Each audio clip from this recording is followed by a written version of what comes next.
Sayın Esad, yayınımıza hoş geldiniz. Mr. President, you are welcome on al-Assad TV station. My first question might be a bit strange, but I need to ask it, because in the Turkish and world media, there are a lot of information published to the effect that you are killed or that you have left the country.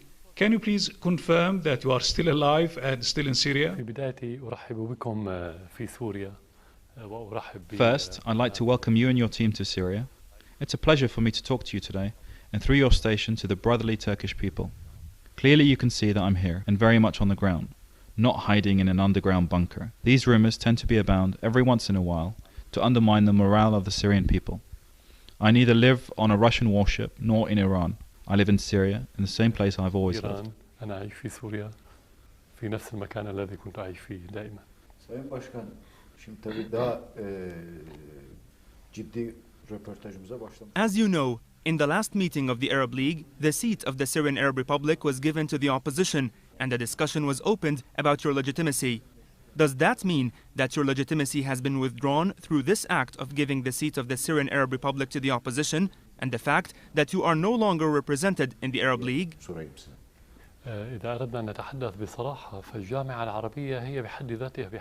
Frankly speaking, the Arab League itself lacks legitimacy. It's an organization which represents Arab states and not Arab peoples. It has lacked legitimacy for many years, due to the fact that these Arab states themselves and their different positions do not reflect the will and the interests of the Arab peoples. Even when we were part of the Arab League, we were aware of this. Therefore, this league is not in a position to give legitimacy or withdraw it. The step taken was more symbolic than anything else, to create an illusion of illegitimacy. Real legitimacy cannot be granted from either international organizations, officials outside your country, or from other states. The Syrian people alone have the authority to grant or withdraw legitimacy. If they withdraw it, then you become illegitimate. And similarly, if they give you their support, then you are a legitimate president. Everything else is meaningless shenanigans as far as we are concerned. There are decisions, measures and actions taken against your country by some Arab countries and in the Western world as well. On the other hand, the BRICS countries, which are observing the developments in Syria, have taken decisions different from those taken by the Arab countries and the Western country. How do you evaluate the activities, policies and decisions taken by the BRICS countries?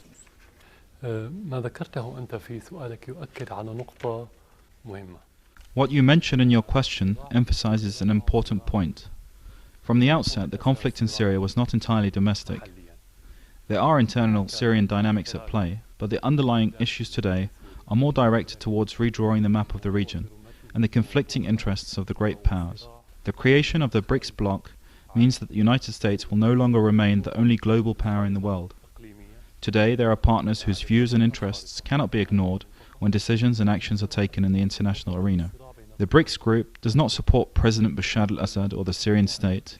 It supports stability in this region.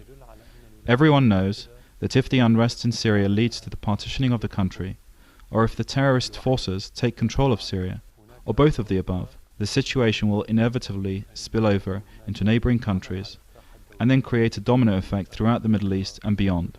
East, West, North and South. This will lead to a state of instability for years and maybe decades to come. On these grounds, the BRICS group supported the political solution in Syria against Western powers. As for some of the Arab or regional leaders which stood against Syria, it's well known that most of these countries are not independent in their political decisions. They act on foreign diktats. Internally, they might support a political solution, but when they're given their orders by the West, they must comply. Broadly speaking, this is the reality across the region and internationally.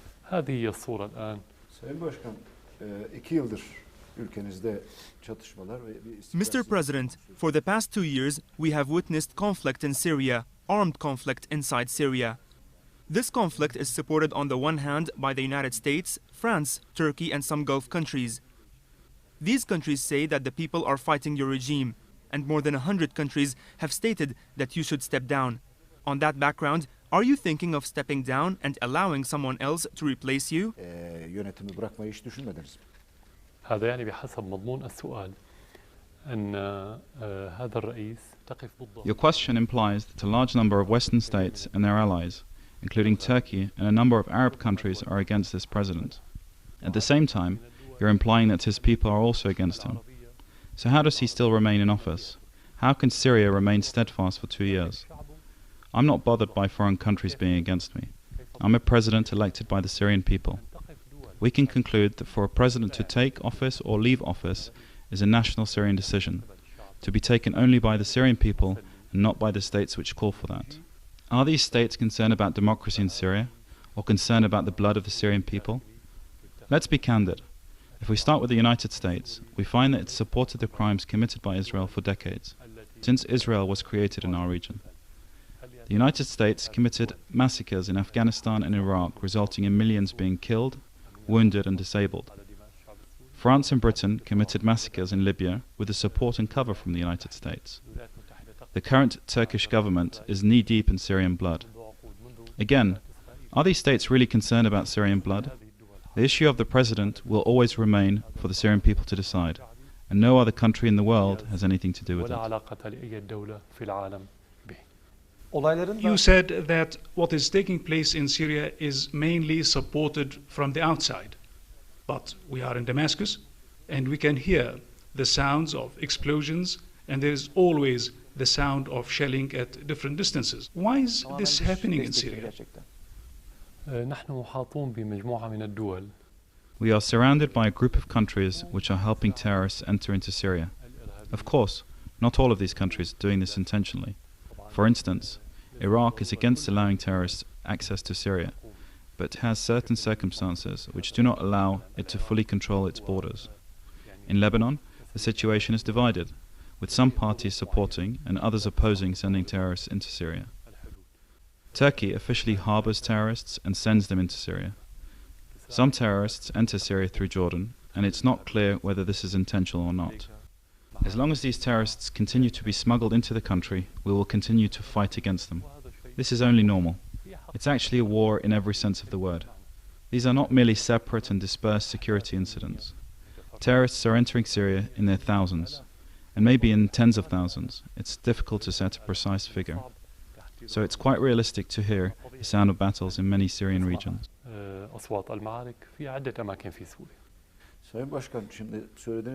Mr. President, you said that the Turkish government officially and publicly supports the terrorists and provides different kinds of assistance to those terrorist groups. But we know that quite recently you used to enjoy good and friendly relations with Erdogan and the Turkish government. What happened and pushed things to this situation? Maybe Erdogan saw in the events taking place in the Arab world an opportunity for him to prolong his political life. This man's mentality is that of the Muslim Brotherhood, and from our experience in Syria with the Muslim Brotherhood for over 30 years, they are a group of opportunists who use religion for their personal advantage. He saw that countries that witnessed revolutions, or coups d'etats, or foreign interventions, brought in groups belonging to the Muslim Brotherhood to power. So he saw in that a great opportunity for him to remain in power in different forms for many years to come. He turned against Syria because he saw a personal opportunity to remain in power. In the beginning, he tried to interfere in internal Syrian affairs. Even before the crisis, Erdogan was more interested in the Muslim Brotherhood than he was in Syrian-Turkish relations, and even more than his interest in Turkey itself. This is the way this person thinks. When these circumstances occurred, he decided to stand by his personal interests and put them before Syrian-Turkish interests. As I said, he tried to interfere in Syrian internal affairs, and later, this Turkish government started to support the terrorists publicly in Syria. They have become deeply involved in the bloodshed in Syria. It's only realistic in this situation for relations to be severed between us.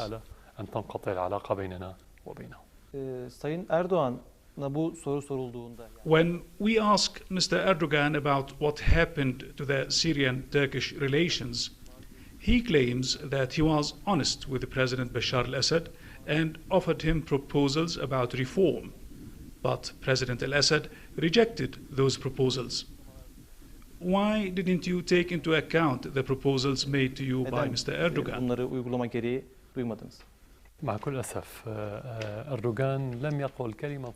Regrettably, Erdogan has never uttered a single truthful word since the crisis in Syria began.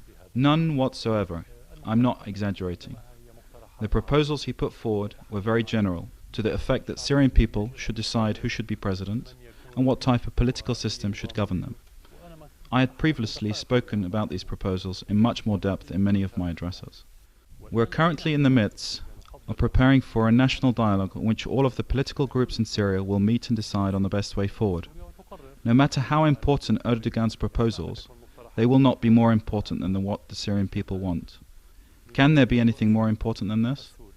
Whatever the Syrian people decide will be implemented. There is, however, a simple question that we should ask. If Erdogan claims that he put forward proposals to solve the problems in Syria, then what's the relationship between those proposals and supporting the armed groups? Today, Erdogan is recruiting armed groups with Qatari financing, providing them with weapons, medical equipment, and other logistical support on Turkish territory, and then sending them into Syria. Was this proposal part of those which he presented to me? Or were those proposals a mere facade which he used in order to reach his objectives? He knows that we supported dialogue from day one. We announced that we agreed to conduct a dialogue with all Syrian parties. When the first stage, which was often referred to as the peaceful stage, failed, they shifted gear and started to support the armed groups. Erdogan lies and uses those proposals as a mask. We accept advice from any party, but we do not, under any circumstances, accept intervention in internal Syrian affairs. It seems that Erdogan misunderstood our position.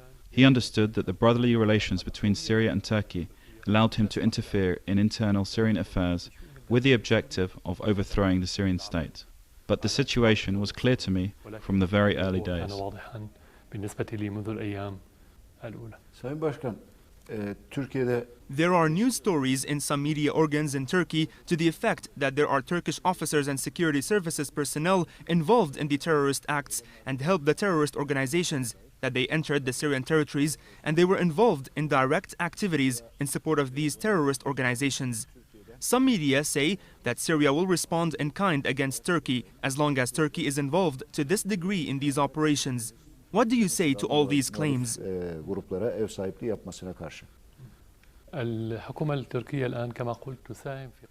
As I said, the present Turkish government is directly contributing to the killing of the Syrian people. Some people expect Syria to retaliate, but we will not do it. Firstly, we are against crime, and therefore we reject criminal acts. Secondly, we believe the Turkish people are a brotherly people. Thirdly, this is what Erdogan wants. He wants to create a conflict between the peoples of Syria and Turkey in order for him to get popular support for his policies and restore some of his popularity. We will not fall into this trap for both considerations of principle and because our interests lie with the Turkish people. A conflict between our two peoples will not be in the interests of either Turkey or Syria. It will only make things more complicated. What we have done in the past 10 to 12 years since President Caesar visited Syria in 2000 was to annihilate the bad history between Arabs and the Turks. Now, Erdogan is trying to jeopardize this. We will not commit any act against the Turkish people. As for the Turkish intelligence services, up until this point, we have not captured any members of the Turkish intelligence services or the Turkish army. This does not mean that they are not involved. The intelligence services are providing support from outside Syria. They provide all the training, the equipment, the communications, and other forms of political and media support as required. From the confessions of many terrorists, we know that there are individuals in Turkey who are involved. But the basic principle of this involvement lies in the policy adopted by the current Turkish government. The fact that there is no intelligence personnel on the ground does not mean that they are not involved. Türk hükümetiyle ilgili çok net Your açıklamalar statements, Mr. President, have been clear concerning Turkish policies. Turkish Foreign Minister Ahmet Davutoglu said, "I would rather resign my position than shake the hand of President al-Assad if he remains in power." What does that say about the relations between the two countries? I'm not going to dignify that with a response. Suffice to say that I was given an appropriate upbringing in my home, and clearly this is not true in his case. In the way he speaks, he does not embody the high moral standards of the Turkish people, which I witnessed all too clearly during my visits to Turkey. I, on the other hand, have learned from the high moral standards of the Syrian people, and hence I do not feel the need to respond. As to the bridges, my relationship with Erdogan was meant to reflect Syrian-Turkish relations. But when the Prime Minister, his government, and members of his government are involved in the bloodshed in Syria, these bridges have no place, neither between us nor between them and the Syrian people, who have no respect for them at all.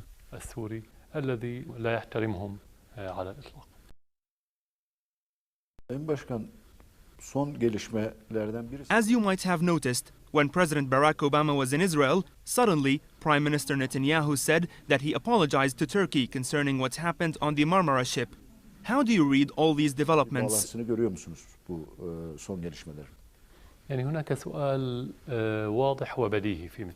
There is a clear and obvious question in such a situation. The same person, Israeli Prime Minister Netanyahu, was Prime Minister when the Marmara massacre took place 3 years ago. He is still Prime Minister today. Why didn't he apologize during these past years? What has changed? Erdogan is the same, Netanyahu is the same. What has changed is the situation in Syria. This confirms very clearly and precisely that there is a Turkish-Israeli agreement over the situation in Syria. This also confirms that Erdogan is now in alliance with Israel in order to aggravate the situation in Syria. Erdogan failed in the past 2 years to achieve his objectives in mobilizing Turkish public opinion concerning Syria to his satisfaction, and he also failed in achieving the collapse of the Syrian state. Syria was steadfast despite the ferocious battles. He had no ally to help him except Israel, and Israel is our obvious enemy, which occupies our land. I believe that this is a clear indicator of the alliance between them.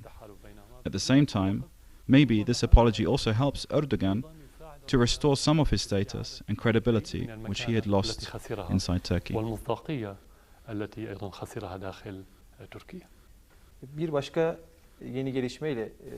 I want to pick up on something which happened in the recent past. There has been a meeting between Erdogan and Öcalan on March 21st.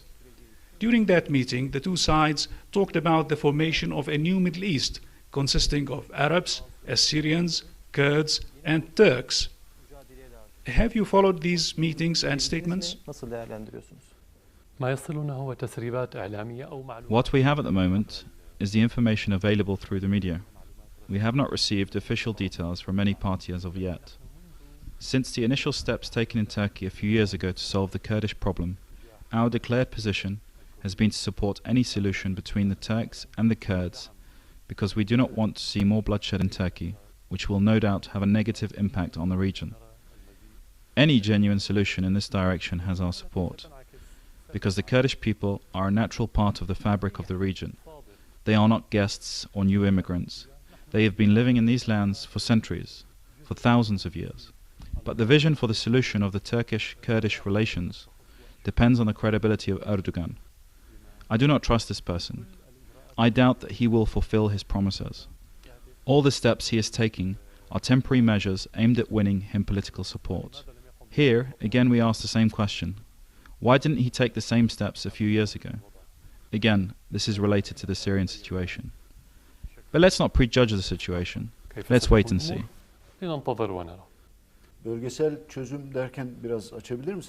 You said that finding a solution to the Kurdish problem is one of the important issues for the region. Can we hear from Your Excellency a broader vision about how we can solve this issue? We need to be clear. Nationalism is different from ethnicity. We live in a mixed region. The fact that you're Turkish doesn't mean that you can't be Kurdish or Armenian or Arab in origin, with your own culture and language. This is the situation in Turkey, as well as in Syria. When I say Arab, it's not necessarily linked to an Arab ethnicity or race. Both nationalisms, Turkish and Arab, exemplify highly civilized and all-encompassing nationalistic models that are meant to be inclusive of everybody. The problem with this concept in the past was perhaps that the adopted mentality was one of rejecting and eliminating other cultures.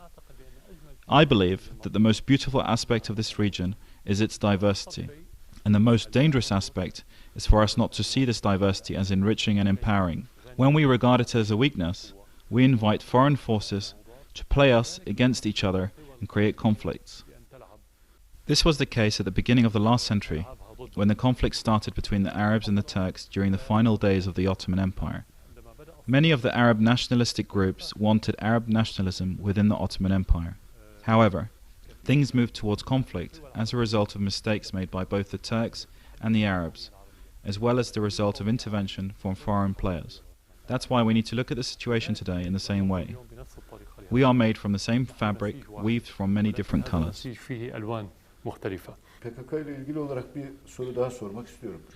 Mr. President, one of the most important issues being discussed currently in Turkey is the question of the PKK. There are discussions about organizations operating on Syrian territories which are cooperating with the PKK, and that the PKK has great influence over these organizations. They say that this organization is interested in creating a military vacuum in northern Syria so that it can be filled by these new Kurdish forces. How do you read all these reports, Mr. President? Mesela PYD ile bir yönetim arasında bir anlaşma mı var? When there is chaos in any state, as is the case in Syria at the moment, certain groups are bound to appear in order to fill the vacuum created. Sometimes these groups are gangs, with the only purpose of killing and stealing. Sometimes these are political groups, and other times they might be parties with certain policies. There's no doubt that there are some groups which seek separation. They exist in Syria, Turkey, Iraq, and other places. But we cannot generalize this situation to include all Kurds based on the agenda of small groups. Most Kurds are patriotic people who want to live in Syria, so the emergence of certain cases should not lead us to generalize the situation, or even to assume that things are moving towards separation. Separation needs a certain environment, be it widespread public support or external factors, which is very different from the circumstances prevailing in Syria at the moment. I'm not concerned about this issue at the moment. Tam da bu noktada bir soru sormak istiyorum. Mr. President, this is a very important issue. Since the beginning of the events in Syria, certain parties and research centers started to talk about a new project involving the separation of northern Syria, northern Iraq, and southeastern Turkey, and separating these regions from their central states.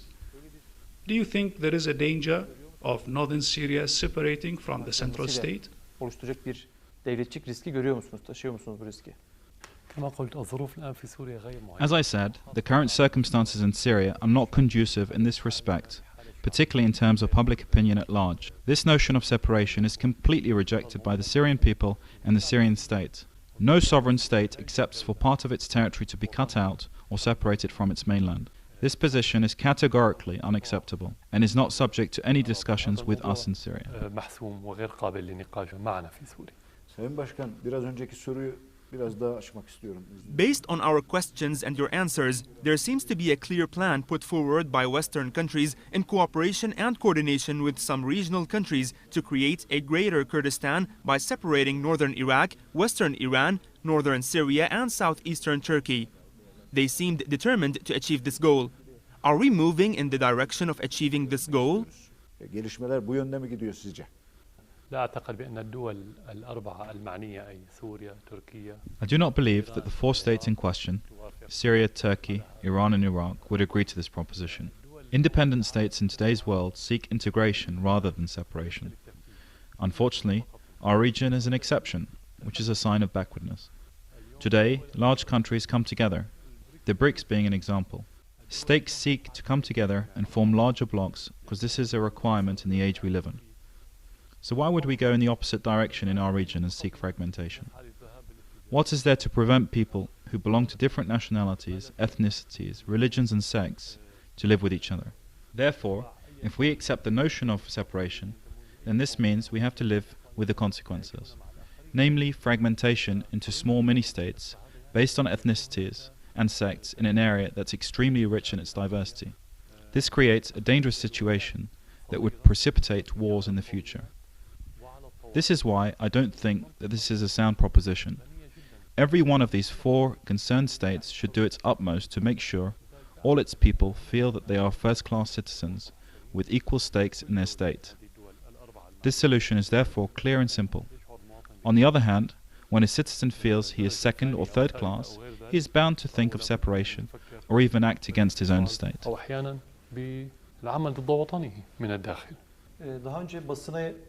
Mr. President, you used to have an interesting project.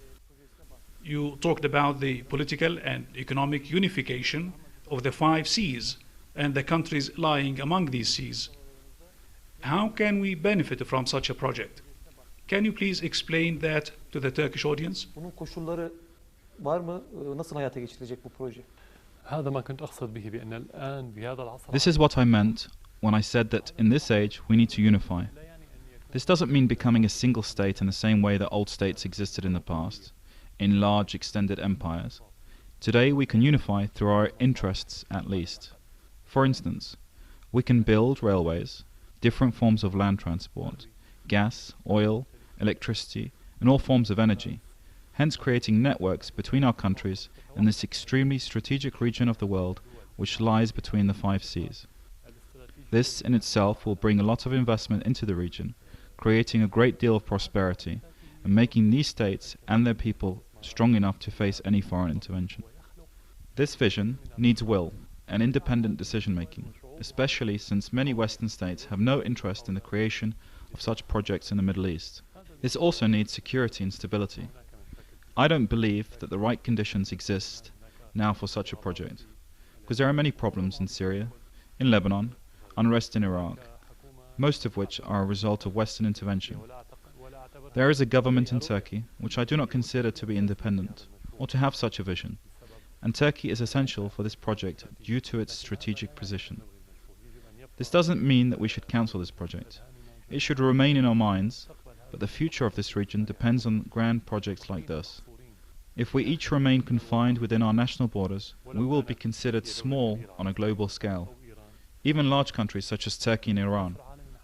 We cannot be powerful unless we create such strategic trans-border projects.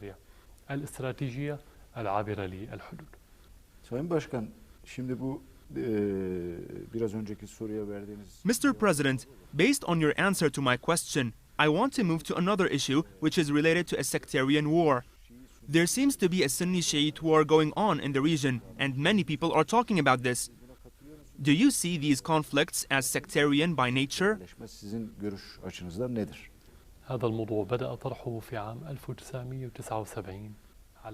This issue was first raised in 1979 on the backdrop of the Iranian Revolution, which removed one of America's most important allies in the region. The only solution was to portray that revolution as a Shiite revolution, and the other sects should oppose it. On those grounds, the Iraq War against Iran was invented and supported by some Gulf countries. A short while later, the Muslim Brotherhoods in Syria were used for the same objective, in order to create sectarian strife. They failed in the first and the second attempt. Now, 3 decades later, there's no other choice but to create sectarian strife within these countries. That's why they have raised this issue again, and the slogans chanted, particularly in the early days of the crisis, were sectarian in their substance. So far they have failed. Had they succeeded, the whole region would have been fragmented as a result of this conflict. The positive aspect in all of this is the increasing public awareness against sectarian ideologies, despite the fact that there are some sectarian pockets which reflect an underlying ignorance, which is usually present in every society. I believe that the essence of the conflict now is not sectarian. The conflict is between forces and states seeking to take their people back into historic times, and between states wanting to take their peoples into a prosperous future. It's a conflict between those who want their homeland and their state to be independent from the West, and between those who seek to be satellites of Western powers only to achieve particular interests. At the same time, these forces are part of an international struggle of conflicting interests of which Turkey and Syria are a part. This struggle has been affected by different factors which might lead to the fragmentation of the region, enabling global powers to control our destiny and future.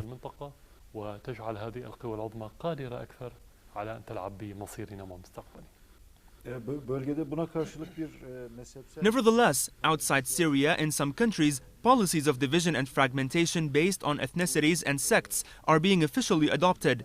On the other hand, we lived and witnessed what you have been talking about in Turkey, particularly after the secular republic was created and led by Mustafa Kemal Ataturk. Unfortunately, however, these states and governments have distanced themselves from this project and started to adopt religious and sectarian projects. How do you see the future of these political systems? These political systems and establishments which are seeking division and fragmentation are preparing for wars which might last for centuries rather than decades in our region, destroying everything, preventing development and prosperity, and taking us back to life in the Middle Ages. This is very dangerous. When I refer to secularism, I'm speaking about the freedom of religions and religious practices. Our region is primarily conservative.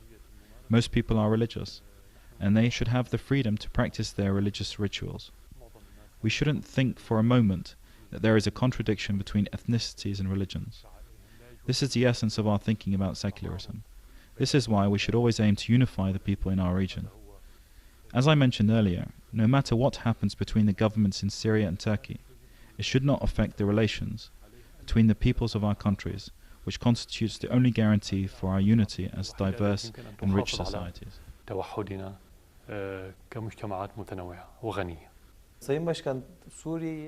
Mr. President, do you follow closely the developments in Turkey? Gözleminizi, değerlendirmenizi alabilir miyiz? This is in keeping with the norm, because what happens within Turkey, as both a neighboring and large country with its strategic position, will reflect directly on what happens inside Syria. At the same time, there are so many similarities. The nature of the people, their emotions, and the makeup of the social fabric in Turkey are very similar to those in Syria. So again, what happens in Turkey will have an impact on Syria. That's why we believe that stability in Turkey is in our best interest, and vice versa. If you have turbulences, we will be affected. The challenge is how to convince the Turkish officials and the current government, particularly the Prime Minister, that the fire in Syria will burn in Turkey. Unfortunately, he doesn't see this reality.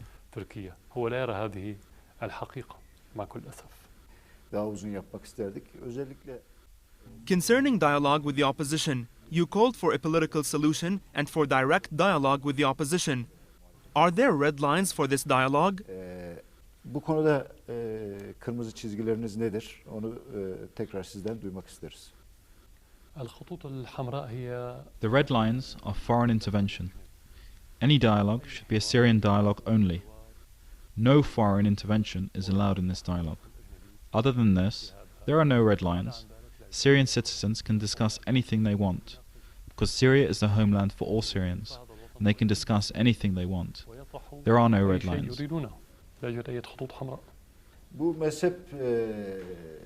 In the framework of a sectarian conflict, there are claims which appear on TV stations and some other media outlets to the effect that Syria is ruled by a dictatorial Alawite regime whose only objective is to eliminate the Sunnah. And even the assassination of Muhammad Said Ramadan al-Bouti comes within this effect. What is your response to such claims? Gerçek durum, yani Suriye'de bir dinler mezhepler savaşı mı yaşanıyor? I referred at the beginning to the diversity of this region, of which Syria is a part, and has been living in stability for many decades without any internal problems. How can it be stable without a government that constitutes a mirror image of its people? When a government in any country is dominated by one or more groups of people, and is therefore not reflective of the whole population, it cannot survive. It will either fall in no time, or the country as a whole will fall. These claims are therefore not true. We have been living together in this country for hundreds of years, and the government has always reflected the diversity of the people and their participation in its affairs. As for the late Dr. al-Bouti, it's ridiculous to accuse the Syrian government of his assassination.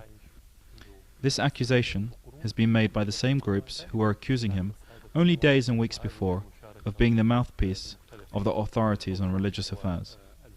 This was done in order to marginalize his popularity amongst the Syrian people and his followers in the Muslim world. In fact, he was not a mouthpiece for the authorities as they describe him. He never sought any kind of authority. He never wanted to be a minister or a mufti. He never asked for any money. He used to live a simple life. His only fault was that he was at the forefront of a group of religious leaders who stood decisively in the face of the plot to create sectarian strife amongst Syrians. Dr. al-Bouti was at the forefront, firstly because of his status in Syria and the Muslim world, and secondly because of his deep awareness and understanding of the truth of what was happening. There is no doubt that the stances of these religious leaders, and among them Dr. al-Bouti, was crucial in foiling this attempt to create sectarian strife. This is why they assassinated Dr. al-Bouti, as well as other religious leaders, one as recently as a few days ago in Aleppo. Everybody who knows about true religion, about tolerance and moderation in religion was targeted from the beginning of the crisis. No doubt, Dr. al-Bouti had the greatest effect when confronting this war. He didn't stand with the state, he stood with his nation, and therefore paid the price with his life. In any case, he always spoke of his readiness for martyrdom. فلذلك دفع حياته ثمنا وهو كان بكل الأحوال يتحدث دائما عن استعداده للشهادة. Sayın Beşar Esad, ulusal kanalı kabul ettiğiniz Thank you, Mr. President, for granting this interview to al-Assad TV station. Finally, Mr. President, is there anything else you want to say to the Turkish people? نحن اليوم نمر في مرحلة مفصلية. نحن وأنتم والمنطقة لا أقصد سوريا. We are now at a crucial juncture in history. By this I mean Syria, Turkey and the whole region. Even though some of the changes happening in our region have some spontaneous elements, they also contain many externally planned elements with the objective of controlling this region. What is happening now is essentially similar to what happened 100 years ago in terms of redividing the region. But 100 years ago, we accepted the division as it was drawn by Sykes and Picot when they drew the borders for you, for us, and for others in the region. This time, however, we shouldn't accept any redrawing of the region except in accordance with decisions suitable to us as peoples living in this region. We should be the people who take the decision. Unfortunately, this vision is lacking for many of the governments which accepted to act in accordance with foreign diktats, or at least to please Western countries in particular. That's why we see in the past 2 years there have been many attempts to destroy the relationship between the Turkish and Syrian people. I want to say that what we have started 12 years ago with President Cesar should continue under all circumstances. By this I mean the Turkish-Arab Brotherhood. This cannot be achieved if Syrian-Turkish relations are not good, because along with Iraq we are the closest Arab country to Turkey. So we should continue to move in this direction, and as I said, prosperity in any country will be reflected on the other. By the same token, fire in either country will also spill over into the other. Governments come and go. They do not stay forever. That's why we shouldn't allow governments and officials, especially foolish and inexperienced officials, to undermine this relationship, which should be built by us and not by any foreign power. This is my message to the Turkish people, and once again, I'm happy to receive you today. رسالتي للشعب التركي وأنا سعيد أيضا باستقبالكم اليوم. Çok teşekkür ederiz. Teşekkürler Sayın Başkan. Thank you very much, Mr. President. Seyit Reis. مرة أخرى. Once again, thank you, and please convey my best wishes to the staff of To Ulusal TV and Aydinlik newspaper. أهلا وسهلا بكم مرة أخرى.